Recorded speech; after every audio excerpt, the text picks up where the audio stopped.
Dear children, yesterday I taught you the poem Character of Happy Life by Sir Henry Wotton, and I have assigned you the homework too. Not only poetry but also the prose lesson A Girl with a Basket, and I hope you have done.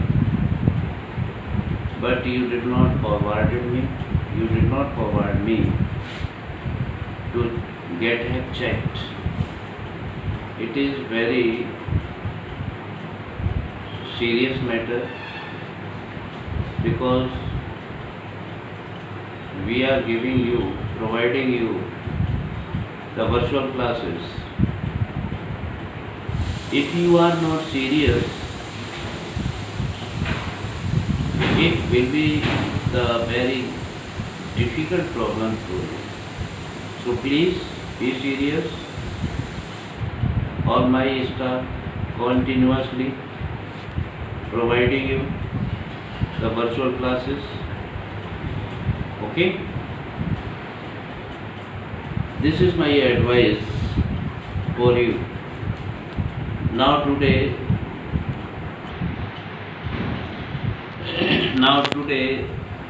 I am going to teach you the poem named of the True Beauty, composed by the poet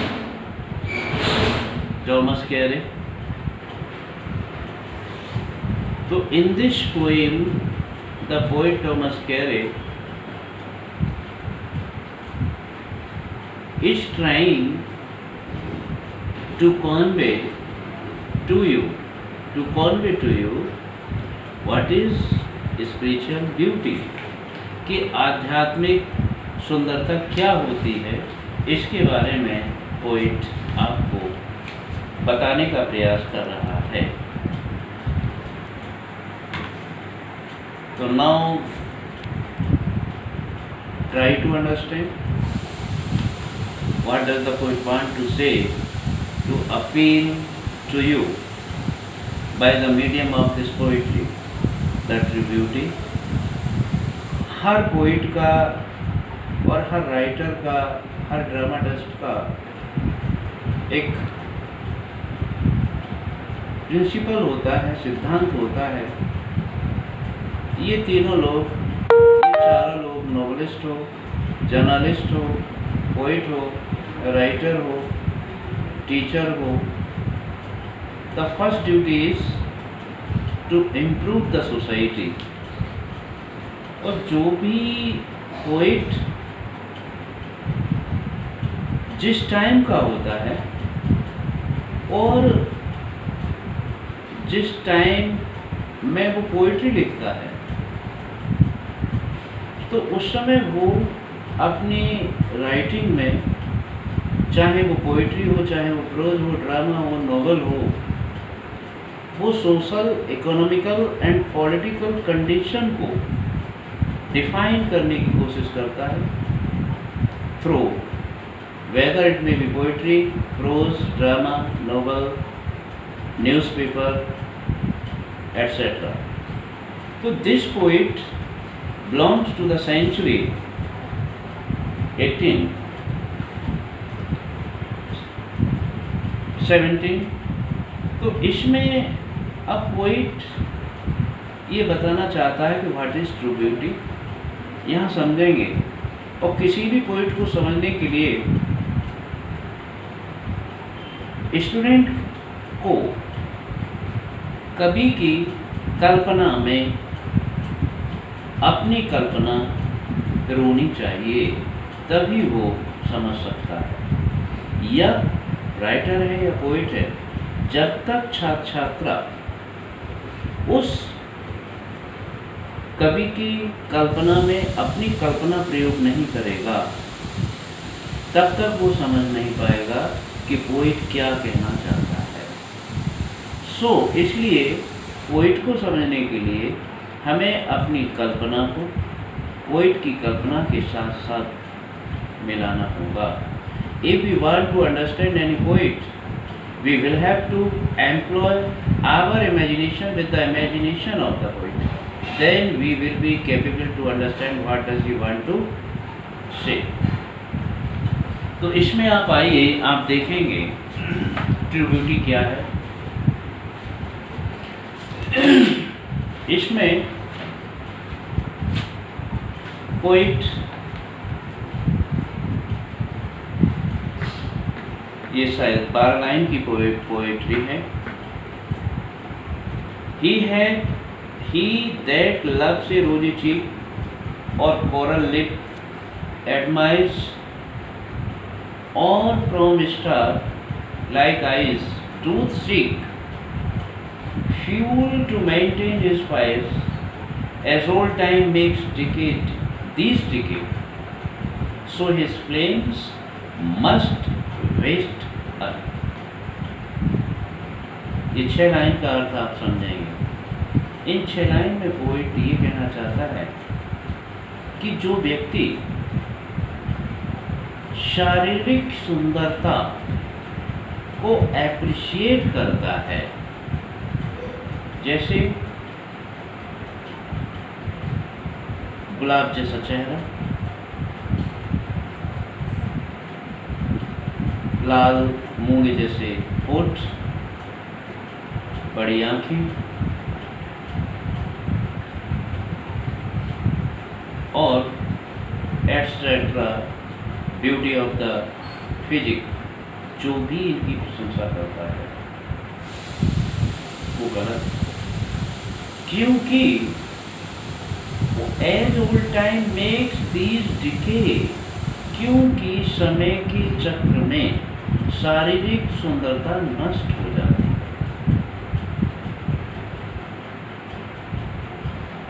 अब next 6 lines, but a smooth and steadfast mind, तीव्र बुद्धि, कुशाग्र बुद्धि, gentle thought, उच्च विचार,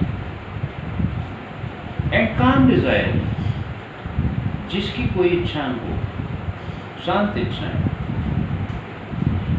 hearts with equal love combined, जिसका हृदय समान प्रेम से भरा हुआ है, विदाउट एनी डिस्क्रिमिनेशन, बिना किसी भिन्नता, बिना किसी भेदभाव के, काइंडल नेवर डाइंग फायर, ये ऐसी क्वालिटीज हैं जो कभी मरती नहीं।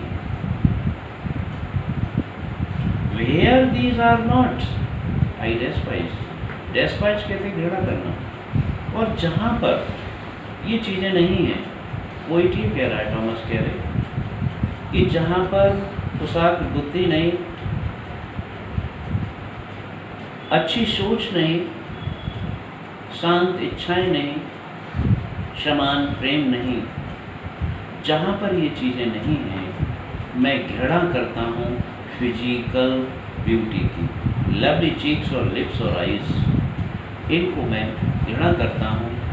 तो अब ये समझिए आप कि poet Thomas Carew what does he want to you, वो ये कहना चाहता है कि शारीरिक सुंदरता आध्यात्मिक सुंदरता नहीं होती है, आध्यात्मिक सुंदरता ही सुंदरता होती है। उसका कहने का मतलब ये, in other words we can say, poet ऐसा लगता है कि जैसे कि वो एक फिजिकल ब्यूटी, दूसरी तरफ स्पिरिचुअल ब्यूटी के बीच में खड़ा है, जो एक तरफ देखता है फिजिकल ब्यूटी कि जहाँ पर starlike eyes, rosy cheek, oral lips etcetera, the poet hates these all. He only loves, he only describes the spiritual beauty where the mind is skillful, heart is combined with equal love, there is no partiality, that is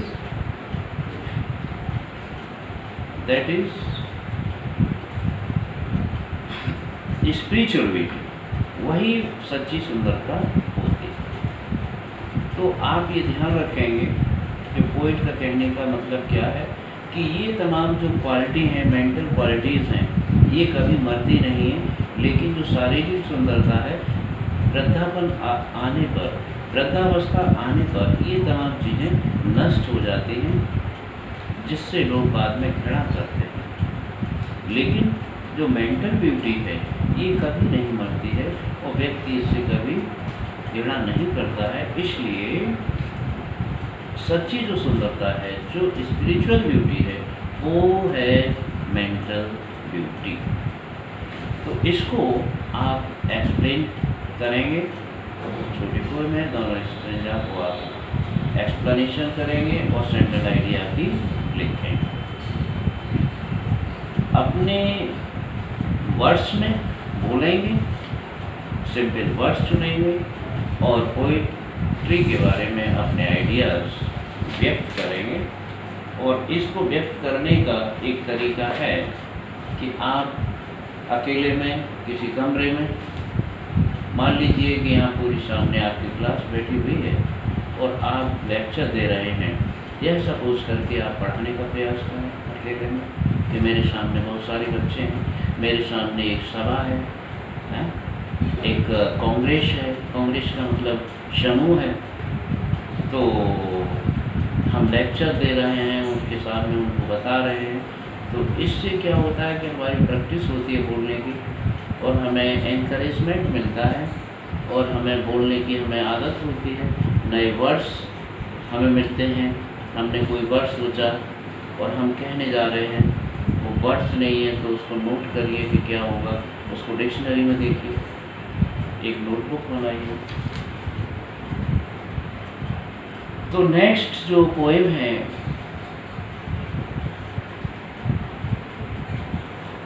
वो है